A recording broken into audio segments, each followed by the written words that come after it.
Tout le monde arrive. Cher Grégory, donc en vous entendant dernièrement sur le web à l'occasion d'un colloque qui portait cette fois-ci sur le transhumanisme, je me suis dit cette chose, je me suis dit que en fait il y avait un point qui vous distinguait du personnage qui rend visite à Irénée Funès dans la nouvelle de Borges, c'est que contrairement à lui, vous ne craignez pas de protéger le net de son hypermnésie, vous jouez même de cette capacité à des fins artistiques, car ce sont des formes que vous produisez depuis les années 90, installation, images et puis récemment sculpture 3D. Avec vous, les ordinateurs tournent à plein régime sous l'impulsion des algorithmes et vous allez nous parler des réseaux neuronaux. Avec vous, des termes comme big data, deep learning prennent une épaisseur particulière, ce qui ne signifie pas que des notions très anciennes, enfin de vieilles catégories comme celle de l'imagination soient abandonnées par vous, bien au contraire. Vous les ressaisissez à l'aune de l'intelligence artificielle en questionnant nos frontières entre le naturel et l'artificiel, ou nos soi-disant frontières, et surtout en fondant une nouvelle forme de réalisme qui nous survivra peut-être, en nous renvoyant à notre finitude, comme le pensaient déjà les stoïciens, et c'est vrai que j'avais en tête suffisamment près de façon à ce que vous m'entendiez. Donc, j'ai été coupée, je pense, au moment. Est-ce que le dernier mot que j'ai prononcé, vous l'avez en tête pour ne pas trop me répéter? J'ai. Bon. Donc, Sandrine, les stoïciens, voilà. Alors, je disais que, voilà, je pensais aux stoïciens et notamment à Sénèque qui disait « la vie est brève et l'art est long ». Donc, notre finitude, voilà, comme l'envisageaient déjà les stoïciens et puis l'envisagent certains philosophes contemporains. Faire la liste des expositions auxquelles vous avez participé au titre individuel ou collectif serait bien long. C'est pourquoi je vous demande de me pardonner d'en citer seulement certaines. Donc, vous avez participé à la Biennale internationale de l'image à Montréal, au centre au Unicorn Center à Pékin, à l'espace Lieu commun à Toulouse, au Palais de Tokyo plus récemment dans le cadre de l'exposition Seconde Terre, et puis tout près de nous à Manifesta à Marseille où vous présentez interne l'augmentation des choses. Voilà, je suis un peu brève parce que nous sommes pris par le temps. Merci beaucoup d'être parmi nous, Grégory. On a hâte de vous entendre voilà, parler. Merci. Merci Ondine. J'espère que vous m'entendez bien, que le son est correct. Est-ce que c'est bon? Est-ce que vous m'entendez? Oui, oui. Oui, très bien. Ok, super. Donc merci Ondine de cette invitation. Je pense qu'on va avoir jusqu'à, je pense, midi 30, midi 40. Je vais tout de suite commencer, si vous le permettez. Alors, tac. Je vais tout de suite commencer et j'ai un peu changé le titre de ma présentation parce que finalement, vu le titre de cette rencontre qui me replonge un peu dans je dirais, les univers 3D qu'il y avait eu dans les années 2000. Donc, c'est assez marrant de me replonger dans cette espèce de coexistence-là. J'ai décidé de plus me concentrer sur la question du rêve parce que finalement, c'est une question sur laquelle je travaille depuis, je crois, longtemps, en relation avec ce concept je dirais, sur lequel je travaille depuis plusieurs années, qui est donc l'imagination artificielle, qui serait un projet alternatif à la fameuse intelligence artificielle.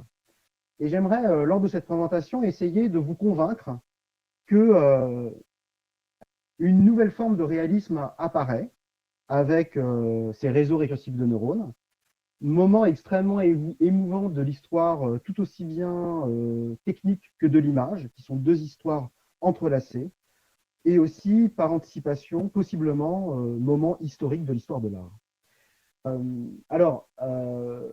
J'avais en 2015 fait une présentation. Alors, je vais me permettre peut-être de partager ma présentation comme ça. Grégory, excuse-moi, oui. Est-ce que tu pourrais juste te rapprocher un tout petit peu de l'écran? C'est pour le son. Merci beaucoup. Ok. Merci. Alors, je vous partage. Alors, est-ce que je vais y arriver? Oui. Donc, je vais me mettre là. Ça va comme ça? Ça va mieux? Est-ce que c'est OK? Oui. Oui, oui, merci. OK. Donc, je vous ai partagé ma présentation, comme ça, vous pourrez cliquer sur les liens et faire ce que vous voulez. Donc, en 2015, au Musée d'Art moderne de la ville de Paris, j'avais fait une conférence qui s'appelait Deep Dream, donc vous avez l'enregistrement là, qui était précisément sur la relation des réseaux récursifs de neurones au rêve, finalement. Et j'aimerais commencer je n'ose appeler ça une conférence, mais par une citation de Louis Althusser qui dit « Le rêve est toujours en avance sur la vie. C'est une vérité absolument acquise, une vérité comme 2 et 2 font 4. Ce qui veut dire que la vie vérifie toujours ce que le rêve a discerné et conclut avant elle. » Et j'aimerais mettre ceci en relation avec, bien sûr, la question de l'art. Alors, quand on parle d'intelligence artificielle, alors tout de suite, on est pris dans une double contrainte. C'est d'un côté les masses médias qui nous parlent de cette intelligence artificielle selon un solutionnisme technologique où finalement l'intelligence artificielle permettrait de tout régler. J'entends le bruit d'un clavier. Peut-être que vous devriez couper votre micro parce que ça, c'est un peu perturbant. Donc d'un côté, les médias qui développent une espèce de solutionnisme de solutionnisme un petit peu inspiré de la science-fiction, où se mélangent dans l'intelligence artificielle des questions d'ordre technique et des questions d'ordre fictionnel et fantasmatique, sans qu'on arrive très bien à en distinguer les deux.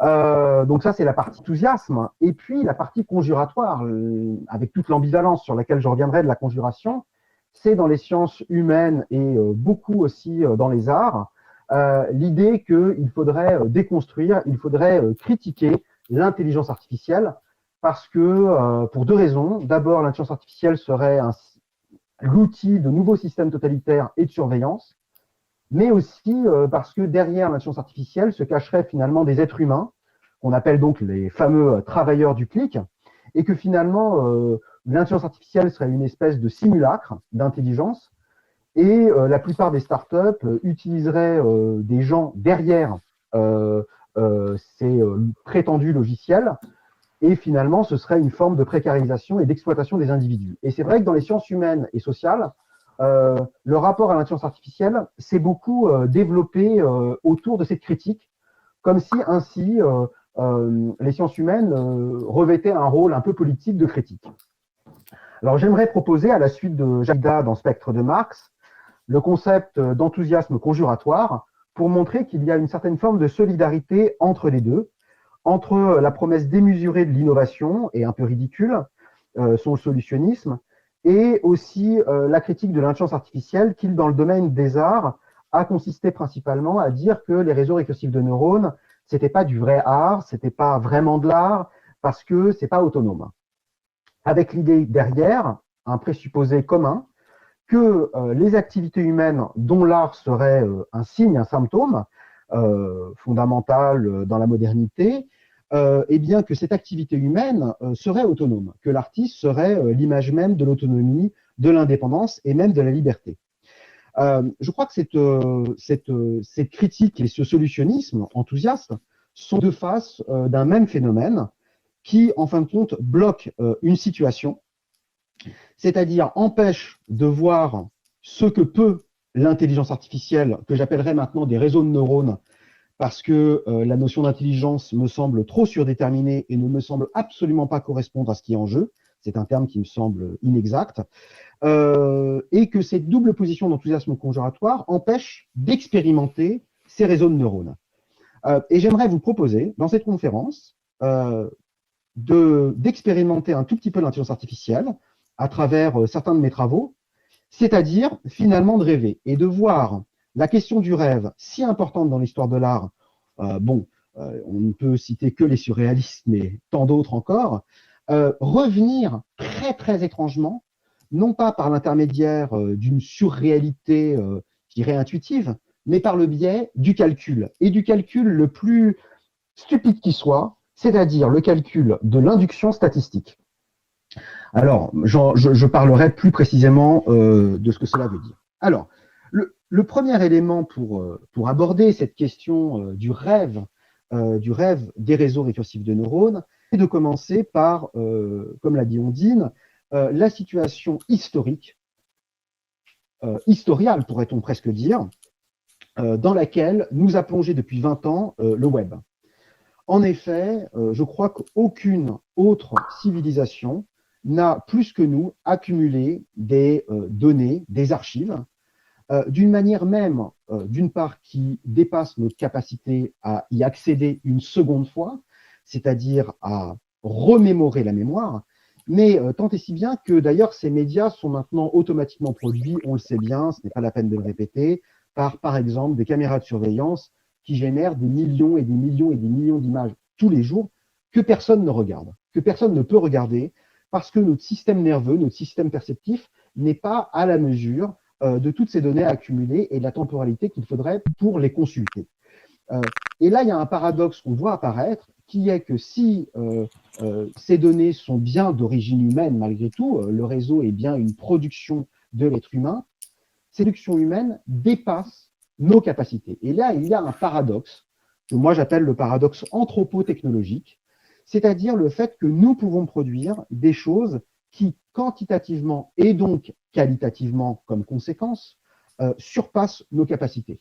Alors, bien évidemment, je n'aurai pas le temps de le développer, mais bien sûr, il y a quelque chose qui rappelle la théorie du sublime chez Burke et chez Kant, et en tout cas, que je ne développerai pas plus avant, parce que d'autres gens l'ont fait bien avant moi, dont Mario Costa, mais que faire de cet excès? Et qu'est-ce que cet excès exactement? Quelle est sa signification? Sachant que cette accumulation de données qui nous dépasse et qui a des conséquences concrètes sur notre appareil psychique, puisqu'on voit bien qu'il y a des questions liées au déficit d'attention, à l'information overload, etc. C'est-à-dire que ça transforme notre mode de pensée. Que faire de cet excès et quelle est sa signification? Comment s'y repérer? Donc, quelques projets qui sont autant de stratégies que je vais rapidement présenter sur cette question de l'hypermnésie du web et de cette manière de s'y repérer. Donc ça, c'est un projet de 2004 qui est très simple, qui est juste l'accumulation de toutes les images d'un film, dans le cas présent, fenêtre, je crois, sur cours, où on peut voir en une image un film en entier.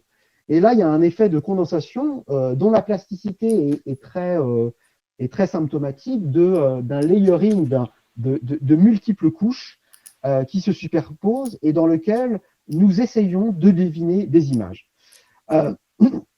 Deuxième exemple de navigation dans l'hypermnésie du web, ce projet qui s'appelle le Registre, daté de 2007, qui consistait en un logiciel qui repérait automatiquement des sentiments sur Twitter, la publication de nouveaux sentiments sur Twitter, qui capturait ces sentiments, qui en capturait une centaine de sentiments par heure, qui ensuite générait automatiquement un PDF pour en faire un livre.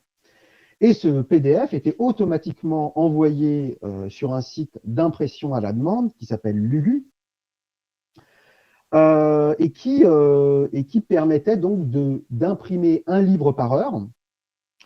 Et la bibliothèque que vous voyez sur la droite, c'est donc 24 livres. C'est une journée de sentiments.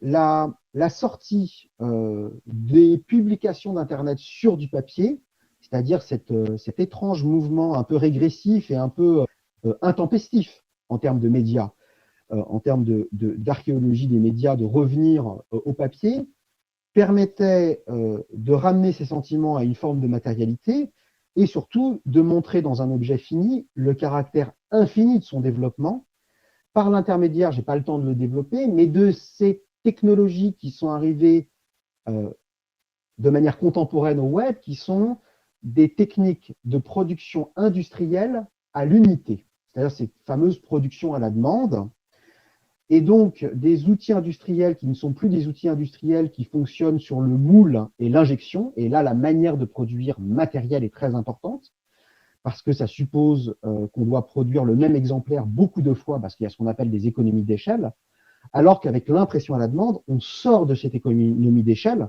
chaque exemplaire coûte aussi cher à produire, ce qui a de nombreuses conséquences sur la question du consumérisme et du désir consumériste. Et puis, troisième stratégie, une stratégie de synthèse. Là, c'est un projet qui s'appelle, de manière ironique, Les cathédrales de Rouen, donc bien évidemment référence à une série de peintures fort célèbres, peut-être l'une des premières sérialisations dans l'histoire de l'art, fondée sur la subjectivité de ce peintre au départ, voyant, selon les saisons, selon son humeur, selon la luminosité, la cathédrale de Rouen. Et là, ce que j'ai juste fait, j'ai récupéré toutes les images de la cathédrale de Rouen sur Google, donc des images principalement amateurs, pour ensuite remettre ces images dans un logiciel, dans un type de logiciel que certains d'entre vous, bien sûr, connaissent, qui est donc un logiciel de photogrammétrie, donc qui est un vieux procédé du 19e siècle, consistant à comparer des images en 2 dimensions pour en déduire un espace à 3 dimensions que vous voyez sur la droite, donc reconstituer la cathédrale de Rouen à partir des images amateurs, jusqu'au point où il était possible d'imprimer, avec une impression additive, le résultat de cette cathédrale de Rouen, fruit de la multitude anonyme sur le web. Et là, nous passerions au niveau artistique, de l'expression de la subjectivité de l'artiste au XIXe siècle, au seuil de la modernité, tel que Nathalie Heinrich a pu en parler dans l'élite artiste, à un artiste qui n'a plus vraiment de subjectivité propre, mais qui remixe, qui réinvestit la subjectivité des multitudes anonymes sur le web, puisque quand on veut faire une image, il y en a déjà beaucoup sur Internet, et sûrement l'image qu'on a imaginée existe déjà. L'autre aspect de l'hypermnésie, c'est que la promesse d'accumulation de la mémoire sur le web se confronte à la matérialité des supports numériques, qui est souvent oubliée finalement, et qui fait que globalement dans l'histoire des médias, plus on avance dans l'histoire des médias, des supports matériels de mémoire, et plus ces supports sont fragiles et précaires. Donc si vous voulez faire une œuvre d'art qui dure longtemps, il faut plutôt faire de la pierre, il faut revenir au paléolithique finalement. Mais plus on avance, à partir du moment où on a industrialisé les supports de mémoire, par exemple la peinture, c'est une véritable catastrophe puisque ça s'effondre. Je crois qu'on avait tous eu cette expérience d'avoir tout simplement un disque dur qui tombe en panne. Et qui est une expérience pas technique, mais tout à fait existentielle, où on perd un morceau de sa mémoire. Et pour ceux qui c'est arrivé de perdre un document ou même un disque dur entier, comme ce fut le cas pour moi en 2010, quand j'ai perdu environ 6 mois de ma vie sur ce disque dur que vous voyez à l'image, eh bien, il y a quelque chose qui nous envahit et qui révèle par la panne, par l'accident, non pas le bug, mais plutôt l'accident et la panne, l'arrêt, la matérialité de la technique qui s'oubliait dans son usage. Et là, c'était un projet, donc ce disque dur qui était tombé en panne, où j'avais posé un micro-contact sur ce disque dur pour en capter les vibrations sonores, puis propre d'un disque dur qui dysfonctionne, c'est qu'il commence à faire du bruit. Et ça faisait une variation sonore donc, qui était notée de 0 à 100. Ensuite, qui envoyait une requête sur Google, qui permettait donc d'avoir des images. Et très étrangement, les images qui étaient affichées étaient principalement des images de marathon, de course, parce que les gens ont des brassards, ont des numéros quand ils font une course. Et donc, on avait ce disque dur qui dysfonctionnait, le son de ce disque dur qui ne marchait plus, et cette suite d'images de marathon d'êtres humains qui couraient sans savoir très bien où ils allaient. Le propre du web, c'est qu'aussi beaucoup de données, alors il y a des chiffres qui traînent, plus de 95% des données sur le web sont inaccessibles parce qu'elles ne sont liées à aucune autre donnée. Et ça entraîne quelque chose qu'on pourrait appeler, à la suite de Quentin Meillassoux, la contingence, c'est-à-dire quelque chose qui n'est pas le chaos, mais qui est que l'émergence de la signification se fait autour d'une quantité tellement inimaginable qu'elle devient contingente. Un projet de 2014, IF-VEN, qui était un logiciel qui allait chercher n'importe quelles images sur Internet, totalement au hasard, donc là 2 images, et qui le connectait avec un connecteur logique de type philosophie analytique, or, if, then, qui sont aussi des instructions souvent de la programmation, et 2 fois sur 3, la conjonction tout à fait contingente de ces images faisait sens, créait une micro-histoire. Là, c'est soit on joue au football, au soccer, soit on fait de l'escalade, mais pas les deux à la fois. Alors, l'une des autres données de ça, c'est le fait aussi qu'il y a un rôle de la maison. Alors, je vais arrêter le son. Il y a un rôle de la maison qui est qu'on peut faire tout à la maison, que les images existent déjà à la maison. Là, c'est un projet de 2007, Vertigo Atom, qui consistait sur Google Street View à reproduire à l'identique le parcours de James Stewart qui suit Kim Novak dans les rues de San Francisco et de reparcourir à l'identique, c'est-à-dire de refilmer Vertigo, puisque James Stewart suit Kim Novak en voiture et que Google Street View, c'est aussi une voiture. Et puis enfin, cette question que je n'aurai pas le temps de développer, mais qui est une question intéressante, qui est la question de la vérité à l'ère d'Internet, avec ce projet de 2015 qui s'appelle News 2, qui fait référence, certains l'auront compris, à une œuvre très fameuse de Hans Sacke, et qui consistait en une imprimante matricielle, ces vieilles imprimantes qui font du bruit, qui générait des nouvelles, c'est-à-dire qui, à partir non pas d'un réseau de neurones, mais d'une chaîne de Markov, qui est un autre type de système qui permet de produire, je dirais, des résultats statistiques, qui générait des nouvelles crédibles, mais fausses, inexistantes. Et donc qui sortaient une quantité industrielle de nouvelles, comme un peu un téléscripteur ou une chaîne, des infos comme l'AFP. Alors, cette quantité de médias est d'autant plus importante, et là on arrive au rêve, c'est que ces médias sont récursifs. Et vous savez, dans le rêve, ce qui est très important, c'est qu'on rêve qu'on rêve. C'est la réflexivité du rêve qui définit le rêve. Cette étrange réflexivité où nous nous enfonçons dans un rêve en sachant que nous nous y enfonçons. Donc s'il y a beaucoup de médias sur Internet, le propre de ces médias, c'est que nous pouvons, à partir de ces médias, en faire d'autres. Donc c'est complètement exponentiel. Donc ça, c'est un projet de 2009, j'aurais voulu être l'un d'entre vous, qui consistait en une application Facebook qui volait les statuts de mes amis donc sur Facebook, et qui les affichait sur mon propre profil. De sorte que je ne vivais que de la vie de mes amis, finalement, que de la vie de mes connaissances sur Facebook, avec ça entraînait bien sûr des conséquences dans mes relations avec les gens, puisqu'ils n'étaient pas contents que je leur pique leur petite singularité. Autre récursivité des médias, cette absence, qui était un logiciel que vous téléchargez sur votre ordinateur, vous autorisiez alors votre webcam à fonctionner. Ça capturait une image de vous sans vous le dire à n'importe quel moment, et ça vous l'envoyait quelques temps plus tard, parfois quelques années, par email. Et donc, quand vous receviez par email cette image de vous, vous ne saviez pas à quel moment elle avait été prise. Et peut-être même, vous n'étiez pas devant votre ordinateur ou quelqu'un d'autre était devant votre ordinateur. Bien évidemment, ça faisait penser à Lost Highway, cette séquence terrible où le personnage un peu satanique de Lost Highway rentre dans la maison des deux amants. Alors, maintenant, nous allons arriver un peu plus au web. Après le web, nous allons arriver un peu plus à nos fameux réseaux récursifs de neurones, parce que ce sont deux questions, le web et les réseaux récursifs de neurones, qui sont structurellement et fondamentalement et historiquement liés. Alors, je me dépêche, donc j'appelle ça hallucination profonde. En 2015, à l'été 2015, un ingénieur de Google fait un logiciel qui s'appelle Deep Dream, donc rêve profond, qui avait comme objet de rendre sensible, intelligible, le fonctionnement d'un réseau de neurones. Il s'agit donc là d'une image, n'importe laquelle, allez, une image de pizza par exemple, dans lequel la machine, le logiciel, voit de plus en plus ce qu'il a en mémoire. Parce que pour une machine, un ordinateur, une image, c'est du bruit, c'est des pixels. Donc il était dans sa mémoire, il avait des chiens et des mollusques.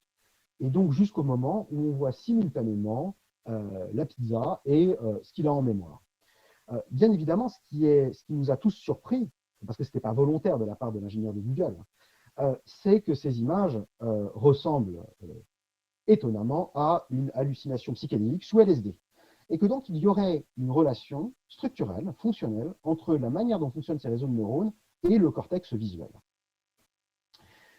Les réseaux récursifs de neurones, c'est une vieille question qui date de 1957, avec le premier réseau récursif de neurones connu, qui s'appelle le perceptron, quel nom, qui avait comme objet d'être un premier système perceptif artificiel, un système de CR, de reconnaissance de caractère. Vous voyez là à l'image, Rosenblatt, qui mort prématurément en 1971, ne pourra pas mener à bien ses recherches, et donc ces réseaux récursifs de neurones ont été, pour des raisons de calcul et puis la disparition de Rosenblatt, abandonnés jusqu'aux années 90-2000. Alors, Je l'indique, le fonctionnement de ces réseaux récursifs de neurones, il y a rédigent dedans, c'est des systèmes statistiques, inductifs et statistiques. Vous lui leur donnez par exemple 10 000 images de chiens et il va calculer statistiquement la position de tous les pixels, toutes les couleurs, etc. et avoir un modèle, c'est ce qu'on appelle l'espace latent de représentation, un modèle de ce que c'est qu'un chien. Pas une compréhension, mais un modèle purement statistique. J'indiquerai juste que d'un point de vue épistémologique, l'induction statistique est un phénomène en intelligence artificielle, mais aussi absolument, depuis quelques années, dans toutes les sciences, et en particulier dans les sciences humaines. Je n'ai pas le temps de développer, mais ça a de nombreuses conséquences. Alors, la première conséquence de ces réseaux récursifs de neurones, c'est la capacité de faire des systèmes artificiels perceptifs et de reconnaître en nommant. Vous avez là à l'image un système de conduite assistée par ordinateur qui va reconnaître, qui va réussir en comparant une base de données énorme de conduite, où on a découpé souvent manuellement et humainement ce qui relevait des meubles, du ciel, des murs, des piétons. Eh bien, automatiquement, le logiciel va pouvoir refaire cette découpe entre différents éléments et donc, à partir de là, être envoyé à un autre logiciel qui va prendre des décisions de conduite. Donc, il s'agit de reconnaître et de nommer. Bien évidemment, cette nomination entraîne la fameuse capacité de surveillance de la population, dont on a des exemples frappants en Chine, bien sûr, mais qui arrivent bien sûr dans l'Europe occidentale, de surveillance, c'est-à-dire d'avoir des systèmes perceptifs de reconnaissance faciale beaucoup plus rapides que ce que pourrait faire n'importe quel être humain, avec les caméras de surveillance. Mais ce qu'on n'a pas compris, et ce que comprennent rarement les sciences humaines, c'est que cette capacité de surveillance dans les réseaux récursifs de neurones est liée structurellement à la possibilité de générer de nouveaux résultats. Là, par exemple, c'est une base de données d'oiseaux, et en rentrant une description d'oiseau, le réseau récursif de neurones produit un oiseau qui correspond à sa description. Et cet oiseau, il faut bien le comprendre, et ça pour moi c'est un moment fondamental de l'histoire de la représentation, de la mimésis et de nos rêves finalement, c'est que cet oiseau, nous le reconnaissons comme oiseau, mais il n'existe pas. Donc il y a une forme de réalisme qui n'est plus un réalisme, qui n'est plus un photoréalisme.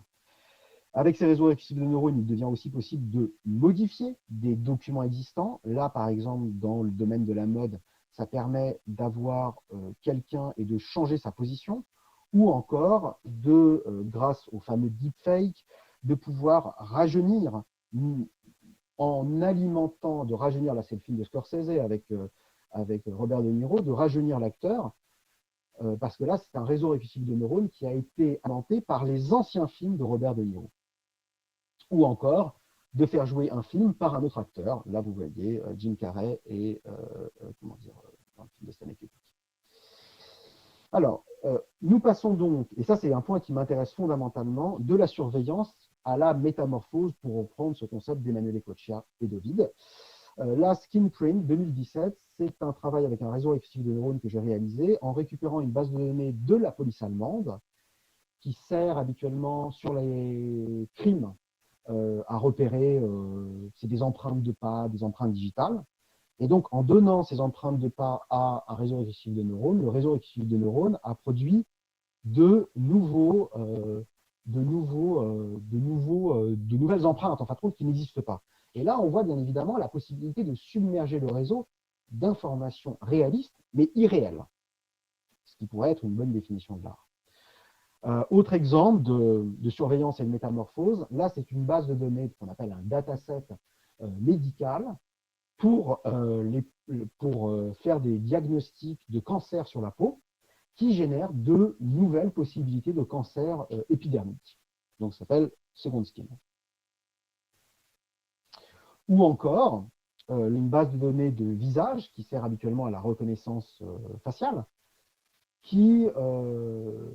c'est un déplacement dans l'espace latent des réseaux de neurones qui crée des visages métamorphiques dont l'identité ne se stabilise jamais, puisqu'à peine formé, il passe à un autre visage, et ainsi de suite à l'infini. Alors, je n'ai pas le temps d'en parler, mais cette relation entre l'intelligence artificielle, les réseaux récursifs de neurones, et le psychédélisme, a des raisons historiques que l'on peut retrouver chez l'excellent Fred Turner, aux sources de l'utopie numérique. Je vous conseille tous ses livres, dont son dernier sur l'art, qui est absolument passionnant, qui va sortir, qui est absolument génial, où il démontre que la Silicon Valley est liée bien évidemment à la contre-culture américaine des années 60 et à l'usage d'hallucinogènes. Alors, maintenant, nous arrivons enfin au rêve des machines. De quoi s'agit-il, le rêve des machines? Elle sera donc ma troisième partie. Alors, le rêve des machines, un premier exemple, le rêve des machines, un premier exemple, c'est It's Not Really You en 2016, où j'ai alimenté un réseau de neurones de peinture abstraite, assez abstraite en fait, et ça générait des peintures abstraites. Mais ensuite, je le passais dans un deuxième réseau de neurones qui tentait de décrire de manière réaliste ce qui était généré visuellement par ce premier réseau de neurones. Et donc là, par exemple, le titre de cette image, c'est « Un oiseau dans l'eau ». Et c'est là qu'on arrive au rêve et à l'idée que le rêve n'est que sa réflexivité, c'est que bien évidemment, quand on nous dit un oiseau dans l'eau, on commence à se demander pourquoi la machine a vu un oiseau dans l'eau en regardant cette image. Et nous voyons dans les traces picturales des ondulations aquatiques d'eau, et peut-être en bas un oiseau, des ailes, et on se dit, voilà, la machine s'est trompée, parce qu'elle a essayé de décrire réalistement une image abstraite, et nous nous mettons dans le rêve de la machine, nous nous mettons dans la black box. Autre exemple, là c'est le film très connu d'Antonioni, Blow Up, qui est passé, vous le voyez en bas, dans un réseau de neurones qui essaye de décrire le film. Donc on a des sous-titres qui sont la manière dont la machine voit le film, et là on a un homme et une femme assis sur un canapé, et l'homme semble triste.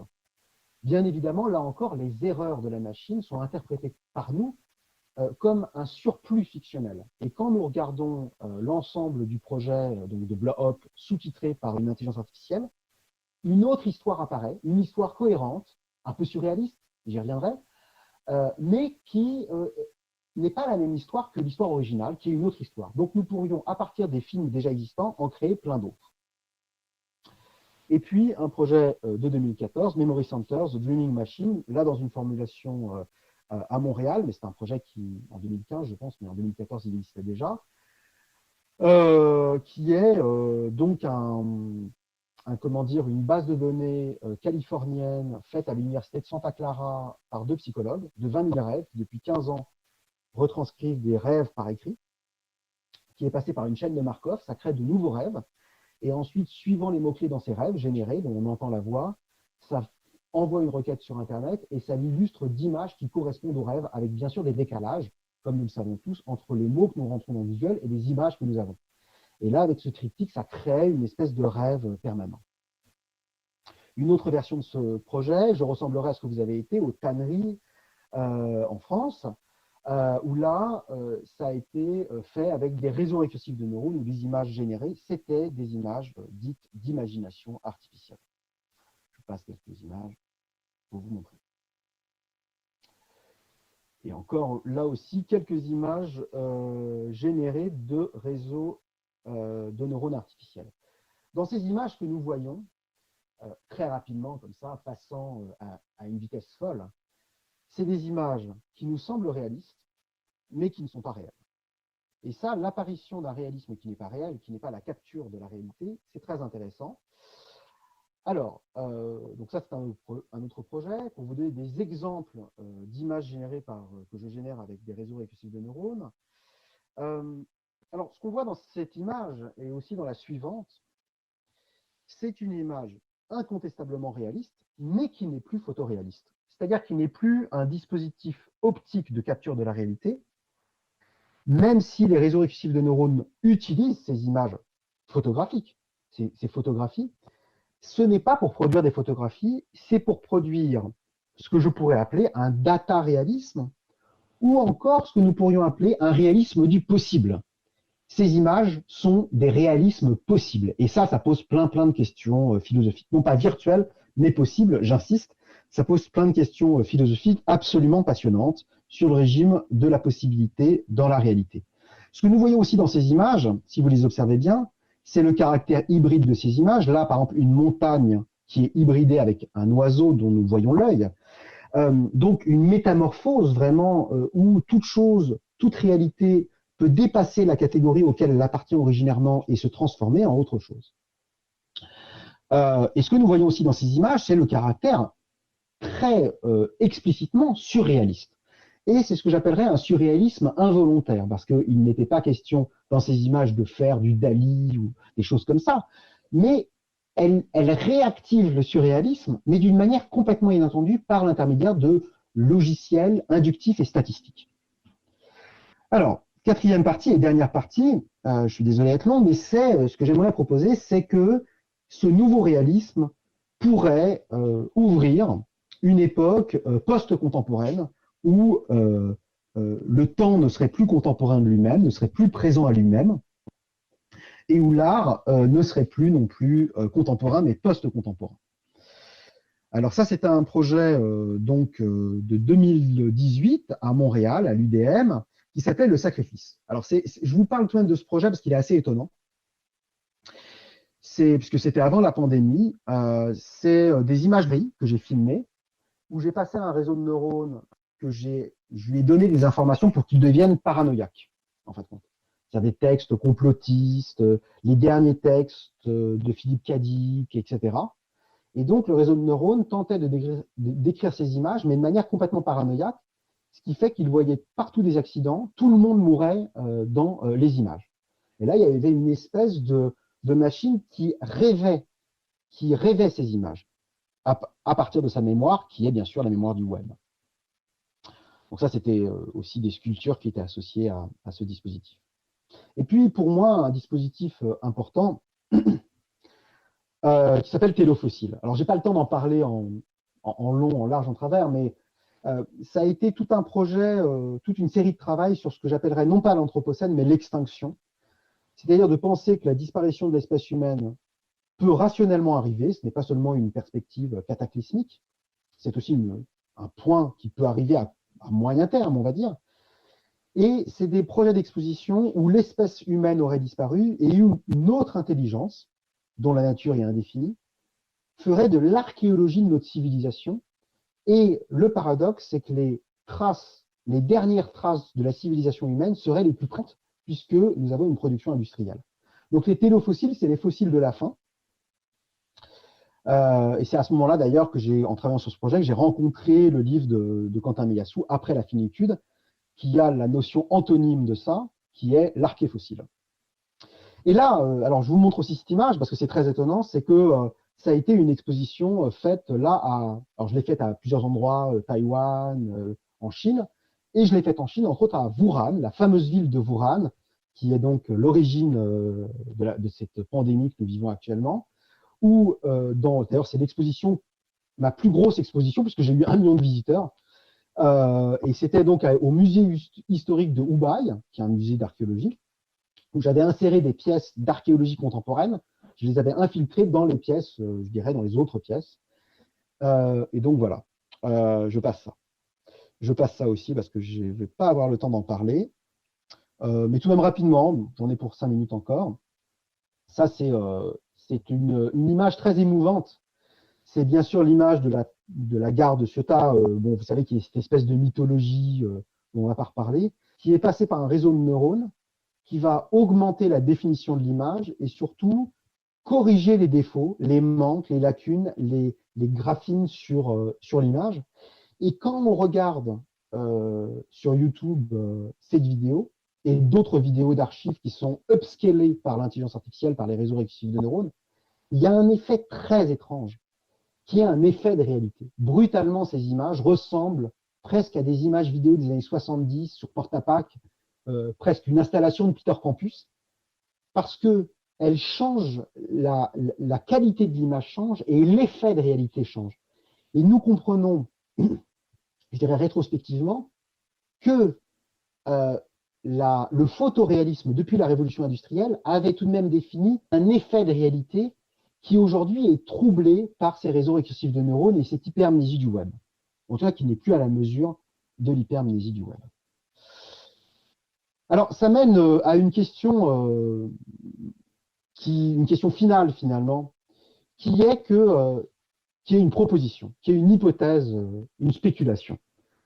La question qui se pose, c'est est-ce que cette hypermnésie du web, cette folie d'accumuler des données sur Internet, même si nous savons qu'elles sont précaires et fragiles et qu'elles sont prises dans la finitude, dans leur finitude matérielle, est-ce qu'il n'y aurait pas entre ce phénomène depuis 20 ans d'accumulation sur le web et la conscience de notre finitude prochaine, pas seulement à titre individuel, mais à titre d'espèce, et ça c'est un phénomène nouveau, c'est que la finitude n'est plus seulement la finitude de la subjectivité de l'espèce humaine et même du vivant sur Terre.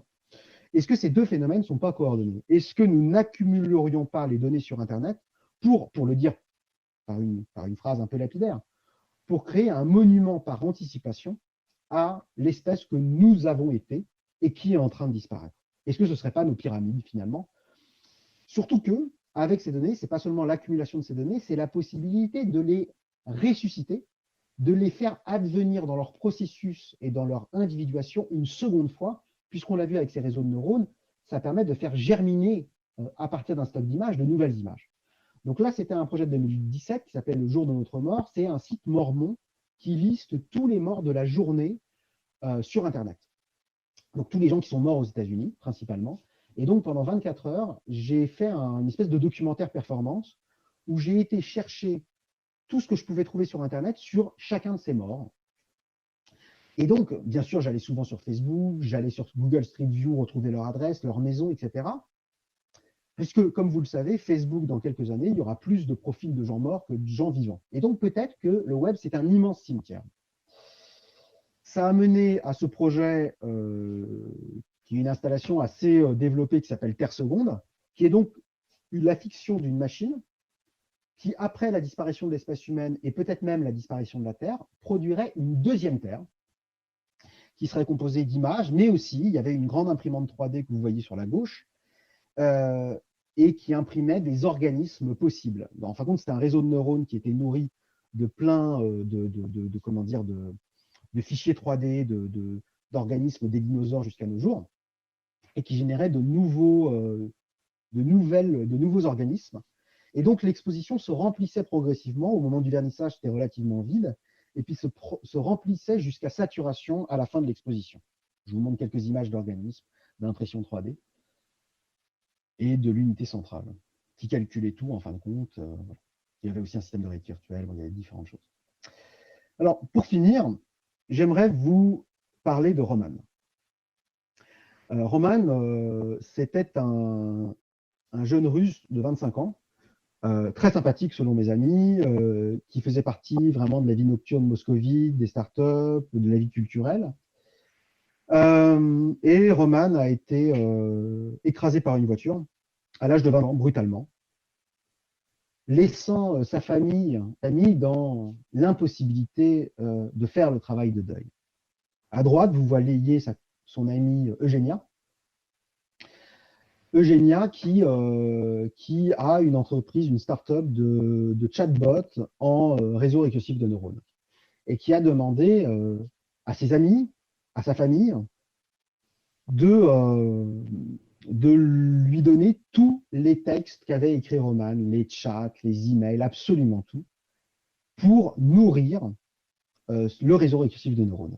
Et elle a créé un chatbot qui parle comme Roman, en fin de compte, et avec lequel on peut discuter sur Internet aujourd'hui, et de manière assez émouvante, parce que vraiment, il réagit. Ce n'est pas du cutting juste de texte, c'est vraiment des systèmes statistiques qui nous répondent, qui fait des erreurs, etc. Et l'histoire, c'est que la mère de Roman, dans un interview, explique que parfois, elle va discuter avec ce chat. Bien sûr, elle sait que son fils est mort, mais elle a accès, par l'intermédiaire de ce chatbot, à des données auxquelles elle n'avait pas accès de son vivant parce que ça ne lui était pas destiné. Et c'est ce moment où on voit que l'hypermnésie du web permet de ramener une seconde fois ce qui a déjà eu lieu, mais d'une nouvelle façon, en nous donnant accès à ce à quoi nous n'avions pas accès. Ceci ouvre, cette résurrection, ce n'est pas la résurrection de la même chose, c'est une résurrection pour la première fois. Et ça mène donc à cette idée de post-contemporain, c'est-à-dire d'un temps qui n'essaye plus, comme on a essayé de le faire, je dirais, du début du XXe siècle jusqu'aux années 90-2000, je pense, c'est-à-dire qui essayait d'illustrer le présent du temps présent, mais d'un temps qui est soit extrêmement passé, soit extrêmement futur, et où les temporalités sont intempestives, pour reprendre cette notion nietzschéenne, et se superposent, se feuillettent, se multiplient, sans qu'on puisse vraiment faire la différence entre ce qui relève du document documentaire et du document fictionnel. Voilà. Merci beaucoup Grégory, on est un peu abasourdi par ces propos passionnés et bien sûr très, très désireux d'en savoir un peu plus sur la façon dont vous vous appropriez aussi ces réseaux récursifs de neurones. Alors, je ne sais pas, est-ce que vous serez là cet après-midi pour qu'on puisse peut-être continuer avec vous la discussion? Est-ce que C'est à 15h, c'est ça? ça serait à 15 heures? Voilà, c'était Ouais, je vais le... faire mon possible. Je vais faire mon possible. J'avoue que l'emploi du temps est très chargé en ce moment. Je Oui, vais faire tout mon possible. donc ça veut dire oui. On peut espérer poursuivre Oui, avec vous tout à l'heure. Voilà, d'accord. tout à fait. Bon, bah merci infiniment. Donc, Merci de votre patience. J'espère que j'ai pas été trop long, que j'ai pas trop dépassé au niveau du temps. absolument pas, c'était passionnant. Et donc, je vais conclure. Voilà, Mathieu et Damien sont à mes côtés. Encore une fois, merci à vous tous pour votre attention. Bah, j'espère que voilà, vos mémoires maintenant sont bien encombrées d'idées, voilà, de concepts aussi, parce qu'on en a manipulé beaucoup. Et sans avoir épuisé le sujet, je crois qu'on a essayé de tisser des liens qui sont allés de l'épistémologie à l'anthropologie, j'irais de la phénoménologie aux sciences cognitives, et puis aussi tout simplement de l'esthétique avec des questions d'ontologie de l'œuvre d'art, d'ontologie tout court, puisqu'on a quand même terminé avec cette belle question du réel. Mais on va voilà, je vais donc maintenant donner la parole à Damien et Mathieu. Et moi, je vous retrouve cet après-midi avec beaucoup de plaisir. Merci à vous tous, en tout cas.